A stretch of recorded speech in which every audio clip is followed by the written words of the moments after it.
Şimdiden çayınızı kahvenizi alın. Çünkü bugün başlıktan da anlayacağınız üzere eski Benten'in gelip gelmemesiyle ilgili yani zihinlerde bir sürü soru işareti bırakan konuya açıklık getireceğiz.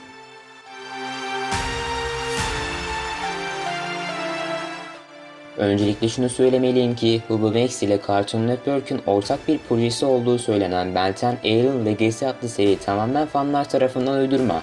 Tabii ki bunu kendim uydurmuyorum. Detaylı araştırma yapıp sizlere söylüyorum. Zaten serinin afişinde bile fanlar tarafından çizilmiş bir Ben 10 isim gözüküyor. Baksanıza, çok benzer değiller mi?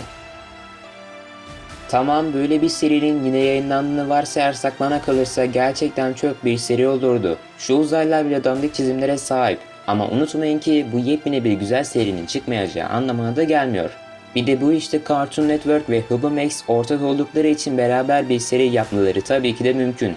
Aslında gerçekten bir seri yaptıklarını varsaysam da Türkçe dublajlı şekilde biz izleyemezdik. Çünkü Hubmax Türkiye'de kullanıma sunulmuyor. Biz de mecburen altyazılı şekilde izlerdik.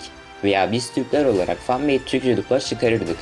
Birkaç ay önce Ben 10'in çizerlerinden biri olan Duncan, takipçisinin sorduğu soruya yanıt olarak Cartoon Network'ün yeni bir seri üzerinde çalıştığını, daha fazla bir şey bahsedemeyeceğini ve yeni seri hakkında bilgileri Cartoon Network'ün yıl sonunda duyuracağını belirtiyor. Yani 2021 yılının sonuna doğru yeni çıkacak seri hakkında bize bilgiler ulaşacaktır.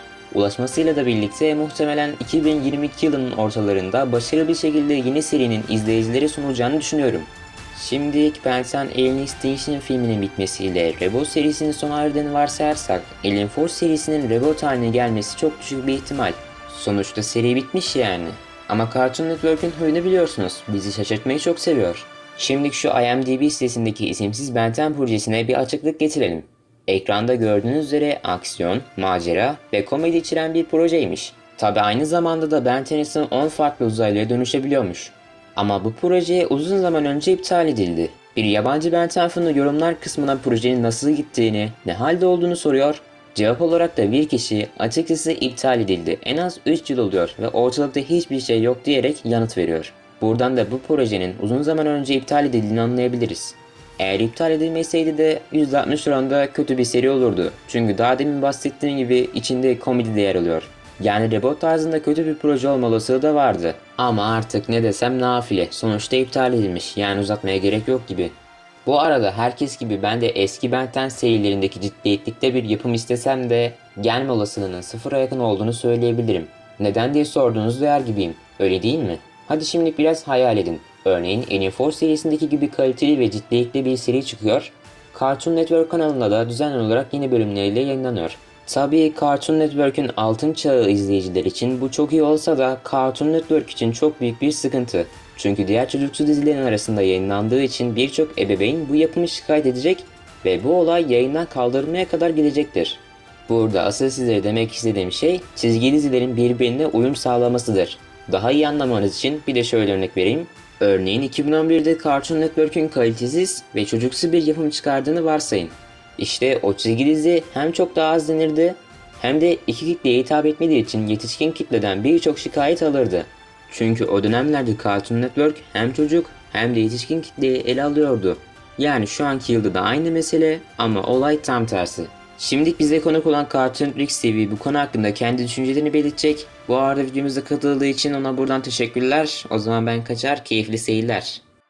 Ben de eski Ben 10 serileri gelir mi? Yeni seriler nasıl olur? Ve eski seriler gelirse Cartoon Network eski haline gelir mi? Bu ihtimaller hakkında konuşacağım.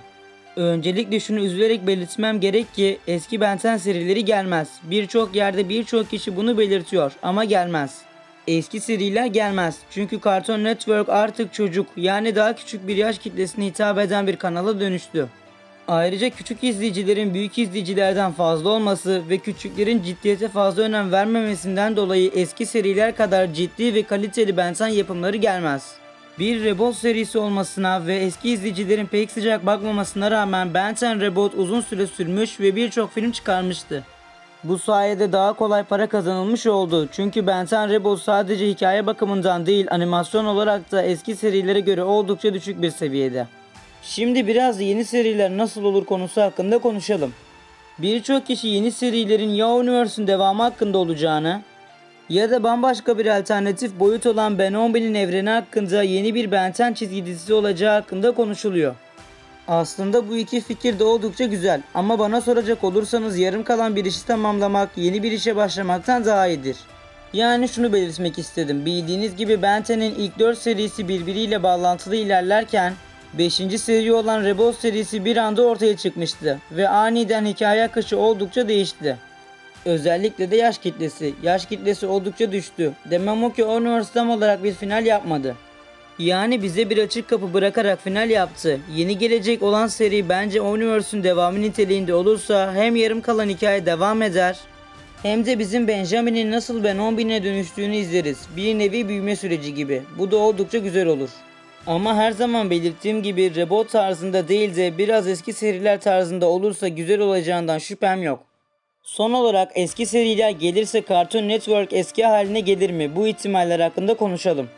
Az önce de belirttiğim gibi eski seriler kadar çok kaliteli yapımlar gelmez. Ama olur da gelirse Cartoon Network belli ki biraz da olsa, hatta çok küçük bir ihtimal de olsa belki biraz değişime uğrayabilir.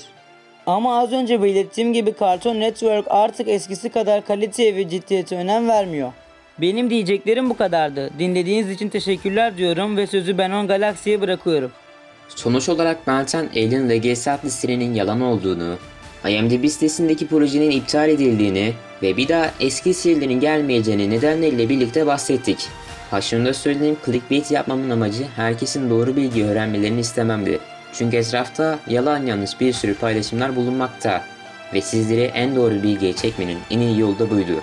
Her paylaşılan şeye kaynakça sizlere sunulmadan veya o konu hakkında bir resmi yazıyı görmeden inanmayınız. Her neyse, umarım bana anlayış gösterirsiniz. Herkesin en doğru bilgiye ulaşması için de beğeni butonuna basmayı unutmayın. O zaman hoşça kalın.